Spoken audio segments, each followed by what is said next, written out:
275 matches, ठीक है, 275 matches, 12,898 run, 183 का हाईएस्ट है उनका, एवरेज 57.32, 65-50 हैं और 46 शतक हैं विराट कोहली के ओडीआई फॉर्मेट में। और वहीं अगर आप बाबर आजम के आंकड़े देखें ओडीआई फॉर्मेट के, अभी तो देखो यार, जब वो विराट कोहली के लेवल पर पहुंच जाए, देखो कंपैरिजन कब बनता है, हकीकत में कंपैरिजन तब बनता है जब आपने बराबर इक्वल मैचेस खेले हुए। अब इन्होंने 100 मैचेस खेले हैं, 100 मैचेस में 5089 रन है इनके, 158 का हाईएस्ट है, 18 100 लगाए हुए हैं, 26 जो है वो उन्होंने 50 लगाए हैं, एवरेज देखें 59 की, ठीक है, बहुत बढ़िया, पाकिस्तान के लिए बहुत अच्छा कर रहे हैं बाबर आजम वहां पर। लेकिन एक तरफ 275 मैचेस और एक तरफ 100 मैचेस, कंपैरिजन कहाँ बनता है?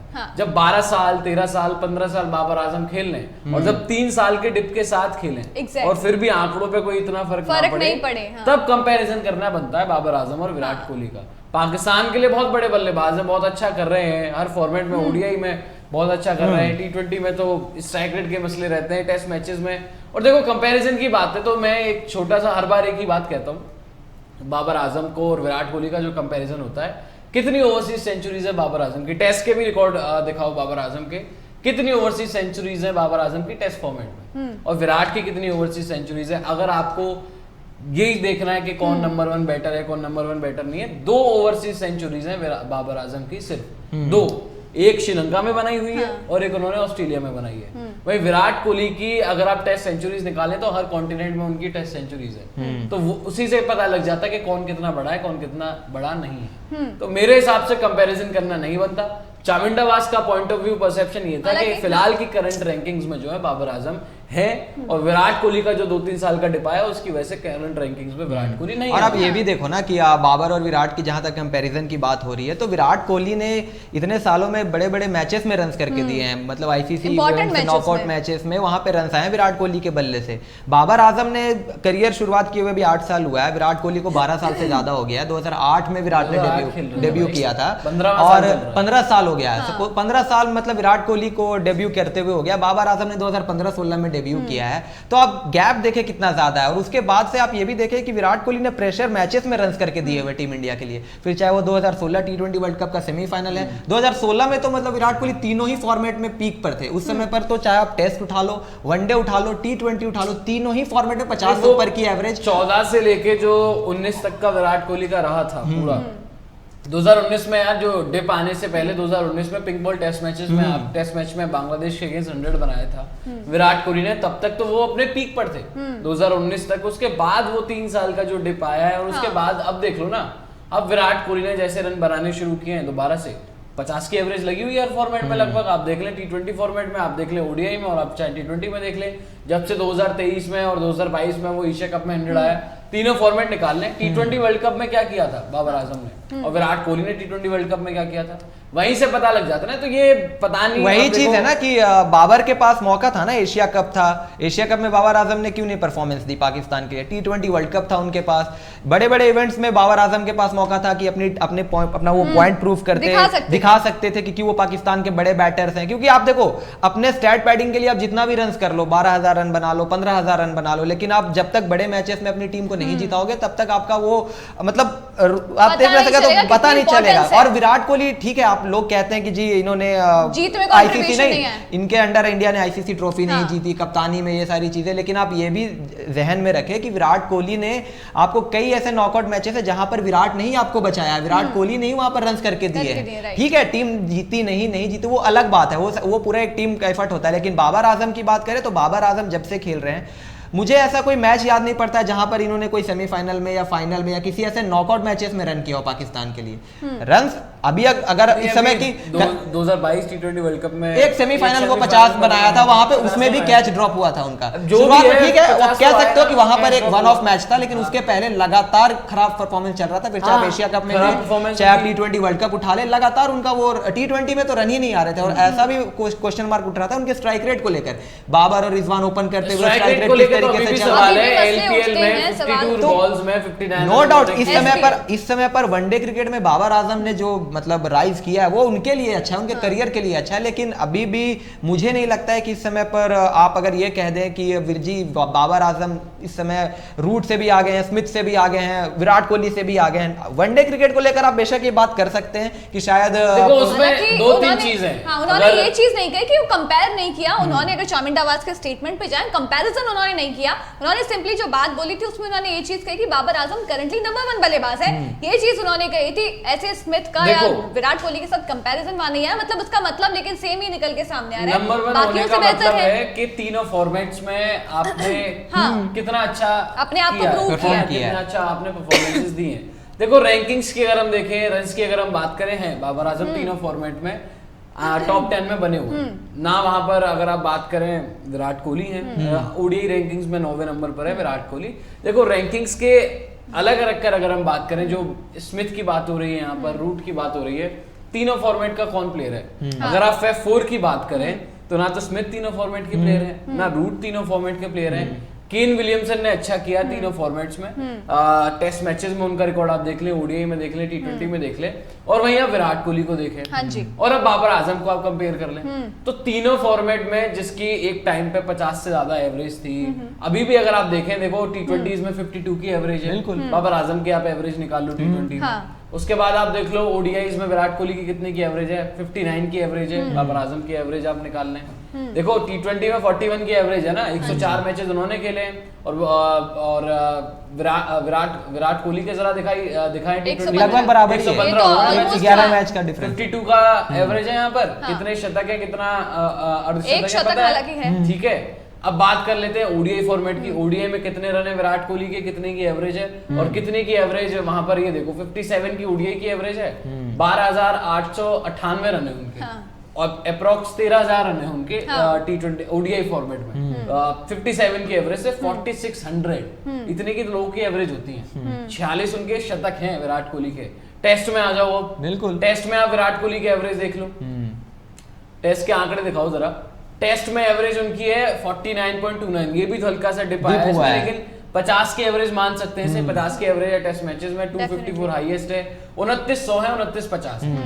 अब उनके बाबर आजम से अगर आप कंपेयर कर लें, इनको कंपैरिजन कर लें, तो बाबर आजम के तो आंकड़े कहीं पे नहीं है।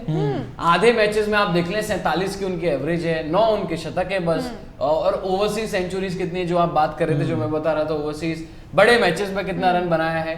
चामिंडावास का जो मैं समझ रहा हूँ परसेप्शन शायद आईसीसी रैंकिंग्स को लेकर है कि बाबर टॉप 1 नंबर पर ओडीआई में है, चौथे 5वें नंबर पर टेस्ट मैचेस में, तीसरे नंबर पर जो है वो T20s में। लेकिन ओवरऑल और रिसेंट परफॉर्मेंस अगर आप देखें तो कहाँ है बाबर की टेस्ट में परफॉर्मेंस? अगर आप 59 रन्स बना 52 गेंदें खेलकर अगर कोई खिलाड़ी 59 रन बना रहा है T20 फॉर्मेट में, तो वो क्या आउटस्टैंडिंग नॉक है? ठीक है, आपकी जीत में काम आई, बिल्कुल, लेकिन जीत कोई में आउटस्टैंडिंग नॉक तो है नहीं। टेस्ट मैचेस में अभी श्रीलंका में क्या किया बाबर आजम ने? 7 में से 6 बार तो प्रभत जयसूर्या पर ही आउट हुए, बिल्कुल 150 नहीं है बाबर आजम की इस दौरे पर टेस्ट मैचेस में, 2 मैचेस में। वही विराट कोहली क्या करके आ रहे हैं? भी टेस्ट विराट कोहली ने सेंचुरी बनाई है, 50 लगाई है विराट कोहली ने, तो मतलब हर ऑस्ट्रेलिया में, इंग्लैंड में, न्यूजीलैंड में हर जगह जाकर शतक लगाया। वो छोड़ो, अभी हर जगह जाकर लगाया। अभी की फॉर्म देखो ना, अभी 2 मैचेस टीम इंडिया खेल कर आ रही है, विराट कोहली ने टेस्ट मैचेस खेले, 100 बनाई है, और वहां पर 50 लगाई है। और ओडीआई तो विराट कोहली ने खेले ही नहीं, ओडीआई में खेले होते तो और आपके जो स्टैट्स और बेहतर आपको शायद ओडीआई में तो यार आप ये देखो ना। और इन्होंने बाबर आजम ने भी खेला है श्रीलंका के अगेंस्ट, ठीक है। देखो रन होते हैं, ओपोनेंट होता है, वहां पे ऐसा नहीं है। वेस्ट इंडीज ने भी एक टेस्ट में ड्रॉ करा लिया है, तो अब वहां पर आप देखो कि विराट की 100 भी है, 50 भी है, बाबर आजम की 50 तक नहीं है श्रीलंका दौरे पर, तो कहां से कंपैरिजन बनता है? तो ये तो कोई सरप्राइज नहीं है। और अब ये भी देखो ना कि जिस विराट कोहली को लेकर ये बातें हो रही कि बाबर अभी वो जो भी चल रहा है कंपैरिजन, हालांकि नहीं होना चाहिए, लेकिन फिर भी अगर जो चल रहा है तो उसमें आप देखो कि विराट कोहली के पास अभी भी जिस तरीके की फिटनेस है, 3-4 साल वो बड़े आराम से खेल सकते हैं, और इतनी जल्दी अभी इतना करियर बचा है, और ये बल्लेबाज, ये इंसान सचिन, द ग्रेट सचिन रमेश तेंदुलकर के शतकों का रिकॉर्ड तोड़ने के करीब है वनडे में। 46 सेंचुरीज इनकी है, 49 सचिन की है, 4 शतक लगाते ही सचिन तेंदुलकर का रिकॉर्ड तोड़ेगा ये इंसान। और उसका कंपैरिजन अभी हो रहा है बाबर आजम से, जिसने अभी 7 साल, अभी 7-8 साल का करियर है, जिसका 100 मैच है जिसने खेले। नो डाउट इस समय पर दुनिया के number 1 ODI batter Babar Azam ही है। एक समय पर विराट कोहली भी थे जब 2014-16 में वो उनका प्राइम फॉर्म चल रहा था, उस समय भी, लेकिन उन्होंने उस चीज को कंसिस्टेंटली बरकरार रखा। 275 मैचेस का आप स्पैन देखे और उसमें आप 57 की एवरेज मेंटेन कर रहे हो, तो आपने हर वो फेज देखा जहां पर आप कभी ऊंचे पे थे, कभी बहुत ज्यादा अर्श पर थे, कभी फर्श पर थे। उसके बावजूद अगर इस एवरेज को कोई प्लेयर मेंटेन कर रहा है तो बाबर आजम को भी अभी आने वाले टाइम में प्रूव करना और होगा। अभी ये देखना है ना हमें कि बाबर आजम का अगर वो डिप आता है, क्योंकि जब आप प्राइम फॉर्म में होते हो, जब रन बन रहे होते हैं, तब तो ठीक है, हर कोई तारीफ ही कर रहा होता है, लेकिन जब डिप आता है वहां पर कैसे आप खेलते हो, कैसे खुद को कैरी करते हो, वहां से कैसे आप बाहर निकल के आते हो। 3 साल इतना बड़ा डिप जो है वो 3 साल तक जो डिप रहा, विराट कोहली की फॉर्म ही नहीं थी। T20 में ड्रॉप होने की बात हो गई थी, बहुत सारी चीजें लोग बोल रहे थे, टीम से बाहर तक करने की बात हो रही थी विराट कोहली की।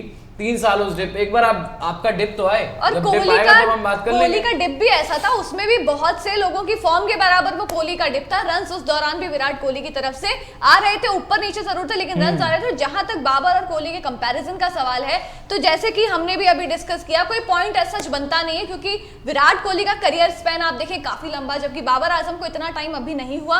और एक और चीज यहाँ पर, जब कप्तानी की हम बात करते हैं, विराट कोहली को हम बोलते हैं कि आपने कोई आईसीसी ट्रॉफी नहीं जिताई है, इंडिया को आपकी कैप्टनसी इतनी इंपैक्टफुल नहीं रही, लेकिन बाबर आजम की भी हम बात करें कि बाबर आजम को कप्तानी मिली, उनकी बैटिंग कहीं ना कहीं अफेक्ट हो रही थी।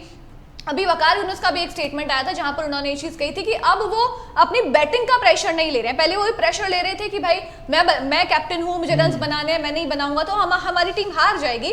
अब ये जो उन्होंने प्रेशर है हटा दिया है, अपनी कैप्टनसी पर फोकस कर रहे हैं, तभी इतनी अच्छी कैप्टनसी आपको अभी श्रीलंका के खिलाफ देखने को मिली थी। तो आप ये मान के चलिए कि अगर वो ये सोच करके चलते हैं कि मुझे बल्लेबाजी का प्रेशर नहीं लेना है, सिर्फ कैप्टनसी, तो आप ये भी चीज समझिए कि दोनों चीजें एक साथ हैंडल करने में प्रॉब्लम बाबर आजम को भी हो रही है। और ये जो डिप की हम बात करें, हो सकता है आने वाले टाइम में बाबर आजम को भी ये चीज फेस करनी पड़े, क्योंकि नंबर 1 पर तो ज्यादा टाइम तक कोई भी नहीं टिकता है। तो ये फ्लक्चुएशन जरूर वहां पे बरकरार रहते हैं, आपको इनके साथ भी देखने को मिल सकते हैं। नंबर 1 पर टिके थे ना विराट कोहली, नंबर लगातार 4-5 साल नंबर 1 रहे थे। कौन था नंबर 1 उस टाइम, उस दौरान? बाबर आजम तो नहीं। अभी देखते हैं कि कितने टाइम बाबर आजम जो है वो नंबर 1 रहते हैं। हालांकि रैंकिंग्स में अगर देखें, करंट जो उनकी ओडीआई रैंकिंग है, रेटिंग्स जो है, और जो नंबर 2 पर है रेसी वेंडेडुसन, उसमें 70 से 80 पॉइंट्स का फर्क है। तो रैंकिंग्स में है बाबर आजम जो वहां पर काफी आगे हैं अभी फिलहाल, लेकिन जब वर्ल्ड कप आएगा, एशिया कप आएगा, जैसे रन्स, वो तो रैंकिंग 2 मिनट में बदलती है। exactly. अगर बाबर आजम के रन्स नहीं आएंगे तो पीछे ज्यादा हो लंबे समय तक तो नहीं, मेरे लिए देखो यार, बड़ा प्लेयर वही है जो बड़े मैचेस में या बड़े टूर्नामेंट्स में रन करके दे, और बाबर आजम के पास भी मौका था। देखो ये भी बात है कि आप लोग बोलते हैं कि जी कि विराट ने भी तो क्या ही कर लिया, विराट के ने भी कोई वर्ल्ड टूर्नामेंट नहीं जीता, लेकिन आप फिर भी देखो यार, विराट कोहली ने जितने वर्ल्ड कप्स खेले, विराट कोहली ने जितनी बड़े बड़े आईसीसी इवेंट्स खेले, वहां पर अगर आप मोरलेस अगर आंकड़े भी उठाओगे ना, तो ज्यादातर आप यही पाओगे कि जहां पर नॉकआउट मैच था या फिर जहां पे दबाव वाला मुकाबला था, वहां पर विराट कोहली ने ज्यादातर डिलीवर किया है। ठीक है, कुछ मौकों पर नहीं रन आए हैं, जैसे वो 2019 का वर्ल्ड कप सेमीफाइनल में रन नहीं आया था। अगर मैं याद करूं 2017 चैंपियंस ट्रॉफी फाइनल में रन नहीं थे विराट कोहली के। 15 का सेमीफाइनल भी आप उठा सकते हो, लेकिन इसके अलावा आप देखो 2016 T20 world cup semifinal, Virat Kohli ने आपके लिए सबसे ज्यादा रन किया। 2014 का सेमीफाइनल जब साउथ अफ्रीका से आप खेल रहे थे, विराट कोहली नहीं आपको वहां पर आखिरी में रहते हुए मैच, नहीं फाइनल में आप हारे थे, लेकिन 14 में विराट कोहली के रन थे। मैं ये आपको बता रहा हूं, नॉकआउट मैचेस में विराट कोहली के, अरे मैन ऑफ द टूर्नामेंट थे भाई। हाँ, Virat Kohli man of the tournament थे 2014 में। तो आप ये देखो ना कि बड़े बड़े आईसीसी इवेंट्स में ये बंदा मैन ऑफ द टूर्नामेंट हो रहा है। चैंपियंस ट्रॉफी का फाइनल आप उठाओ ना यार, 2013 जो आपने आखिरी बार जीता था, आपके 5 विकेटें चली गई थी वहां पे, विराट और जडेजा ने पार्टनरशिप की थी। हाँ, विराट ने जो रन्स लगाए थे और 129 तक आप पहुंचे थे, तभी आप मैच जीते।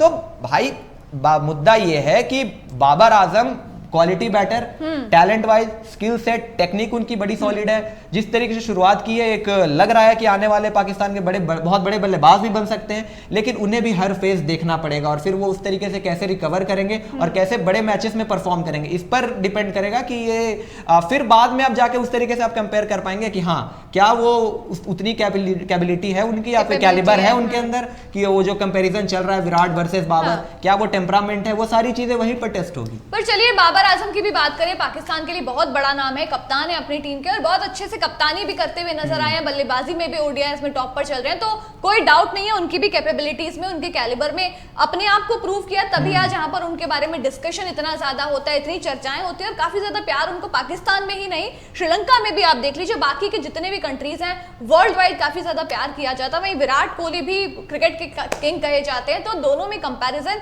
से अब आगे बढ़ते हैं। जो चामिंडा वास ने विराट कोहली के बारे में हालांकि ये भी चीज कही थी कि विराट कोहली अभी भी यंग हैं और उनका क्रिटिसिज्म इतनी जल्दी इसीलिए होने लगता है क्योंकि आप कोहली से एक्सपेक्ट करते हैं और एक दो मैचेस में भी रन नहीं आते हैं तो फिर वही बात हो जाने लग जाती है कि कोहली के रन कैसे नहीं आ रहे हैं। साथ में उन्होंने कंपैरिजन सचिन तेंदुलकर से किया था कि सचिन तेंदुलकर का भी जब कुछ बाद का फेज चल रहा था तब उनके साथ भी यही चीजें होती थी, जब एक दो मैचेस में परफॉर्मेंस नहीं आती थी तब बात करते थे कि सचिन तेंदुलकर के रन्स क्यों नहीं आ रहे हैं। वैसा तो होता नहीं कि हर मैच में आपके रन्स आएंगे, भले ही आप विराट कोहली हो, आप सचिन तेंदुलकर हो, हर मैचेस में तो हर कोई स्कोर कर नहीं सकता। तो विराट कोहली को लेकर के फिलहाल कंपैरिजन तो नहीं है बाबर आजम के साथ में, लेकिन इन दोनों को लेकर के काफी ज्यादा चर्चाएं सोशल मीडिया पर भी हम देखें तो होती रहती है।